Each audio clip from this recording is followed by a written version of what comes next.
రావణుడు అన్నాడు, వాళ్ళందరూ 100 యోజనములు దాటి వచ్చేశారంటున్నారు కదా, ఒకసారి నాకు చూపించండి, వాళ్ళని చూస్తానన్నాడు. సరే పదమన్నారు. ప్రాసాదం ఎక్కాడు. ఎక్కి నిలబడి ఏది చూపించు, వాళ్ళల్లో ఎవరో నాకొక్కసారి చెప్పు అన్నాడు.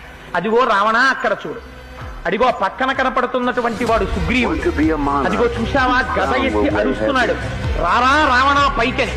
ఆయన అక్కడ అరుస్తుంటే ఇక్కడ లంకాపట్టణంలో ఉన్న అంతఃపురాల యొక్క ప్రాసాదములు గోపురములు కదులుతున్నాయి. ఆయన బలపరాక్రమముల ముందు ఎవ్వరూ నిలబడలేరు. ఉన్న వనాల మీద ఉన్న ప్రతి చెట్టు మీద భల్లూకాలు. ఈ భల్లూకాలన్నింటికీ జాంబవంతుడు నాయకుడు. ఆయన త్రివిక్రముడికి 21 సార్లు ప్రదక్షిణం చేశాడు. అంతటి అపారమైన శక్తి ఉన్నవాడు జాంబవంతుడు. అదిగో ఆ మధ్యలో నిలబడినటువంటి వాడు హనుమ. ఆయన బంగారు శరీరంతో మెరిసిపోతుంటాడు. ఆయనకి బ్రహ్మగారి వరం ఉంది.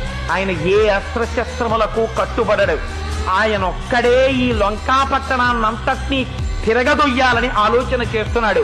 ఎంత తీవ్రమైనటువంటి నేత్రములతో లంక వంక చూస్తున్నాడో చూడు రావణ. ఆయన పక్కన ఉన్నవాడు నల్లటి నీలమైనటువంటి శరీరంతో మిరిసిపోతున్నాడే, పద్మాల లాంటి కన్నులున్నాయే, ఎడమ చేత్తో కోదండం పట్టుకున్నాడే, వెనక అక్షయబాణ తూణీరములు కట్టుకున్నాడే, ఆయన పేరే రాముడు.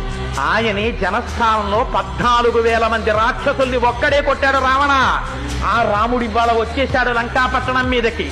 ఇంకా నువ్వేమి యుద్ధం చేస్తావో ఆలోచించుకో. ఆయన బహిప్రాణం లక్ష్మణుడు. ఆయన నిరంతరం అన్నగారిని కంటిని కనురెప్ప కాపాడినట్టు కాపాడుతూ ఉంటాడు. రామతుల్యమైన పరాక్రమం ఉన్నవాడు. ఎన్ని అస్త్రశస్త్రములు రాముడికి తెలుసో అన్ని లక్ష్మణుడికి తెలుసు. వాళ్ళ కోదండము నుండి ఆ బాణములు వినిర్ముక్తమైతే కాపాడగలిగిన వాడు వేరొకడు ఉండడు. అటువంటి రామలక్ష్మణులు ఈ సైన్యము అంతా వచ్చింది అని దాన్ని చూసి పొంగిపోయి ఓహో కామెంటరీ చెప్తున్నాడు.